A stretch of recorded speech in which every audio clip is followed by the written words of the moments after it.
জুয়েলের জন্ম হয়েছিল নদীর ধারে এক ছোট্ট গ্রামে। গ্রামের নাম ছিল জলেশ্বর।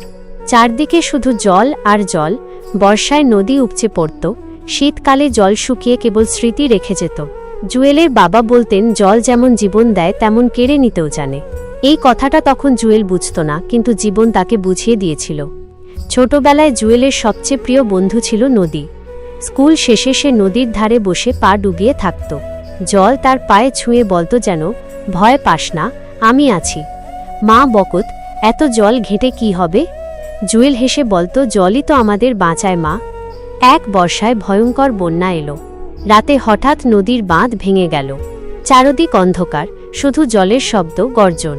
জুয়েলের ছোট বোনটা জলের স্রোতে ভেসে যাচ্ছিল। জুয়েল ঝাঁপিয়ে পড়ল। জল সেদিন শত্রু ছিল, তবুও জুয়েল লড়েছিল।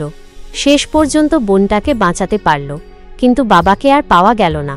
সেদিন জুয়েল প্রথম বুঝল, জল সবসময় বন্ধু নয়। বাবার মৃত্যুর পর সংসার ভেঙে পড়ল। মা বলল, পড়াশোনা ছেড়ে কাজ কর। জুয়েল নদীতে নৌকা চালাতে শুরু করল। দিনভর জল, রাতে ক্লান্ত শরীর। তার স্বপ্নগুলো শুকিয়ে যাচ্ছিল, ঠিক খরার সময়ের নদীর মতো। একদিন এক শহরের মানুষ এল গ্রামে। তারা বলল, পানির বিশুদ্ধতা নিয়ে কাজ করি। জুয়েল প্রথমবার শুনল, জলও নোংরা হতে পারে, জলও অসুস্থ করতে পারে। তার মাথার ভেতর কিছু নড়ে উঠল। সে আবার পড়াশোনা শুরু করার সিদ্ধান্ত নিল।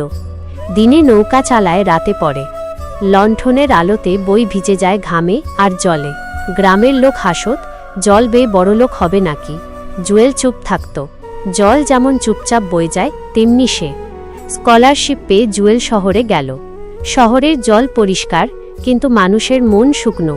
সে বুঝল, সব জল একরকম নয়, সব জীবনও না। পরীক্ষায় একবার ফেল করল। মনে হলো সব শেষ।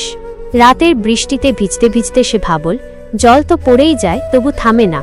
সে আবার উঠে দাঁড়াল। বছর কয়েক পরে জুয়েল জলসম্পদ প্রকৌশলী হল। তার কাজ গ্রামে গ্রামে বিশুদ্ধ পানির ব্যবস্থা করা। সে ফিরে এলো নিজের গ্রামে। মা বলল, তুই আমাদের জল দিয়েছিস, জীবন দিয়েছিস। মায়ের চোখের জল সেদিন জুয়েলের কাছে সবচেয়ে পবিত্র জল মনে হলো। জুয়েল নদীর ধারে দাঁড়িয়ে বলল, তুই আমাকে কাঁদিয়েছিস, আবার মানুষও বানিয়েছিস। নদী চুপচাপ বয়ে গেল। জুয়েল গ্রামের ছেলে মেয়েদের পড়াতে শুরু করল।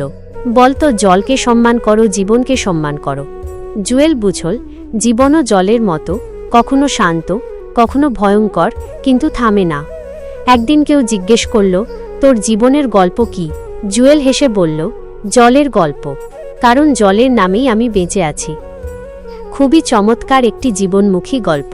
জীবন যে নদীর মতো বহমান, কখনো শান্ত, কখনো উত্তাল, সেই সত্যটি জুয়েলের সংগ্রামের মাধ্যমে ফুটে উঠেছে।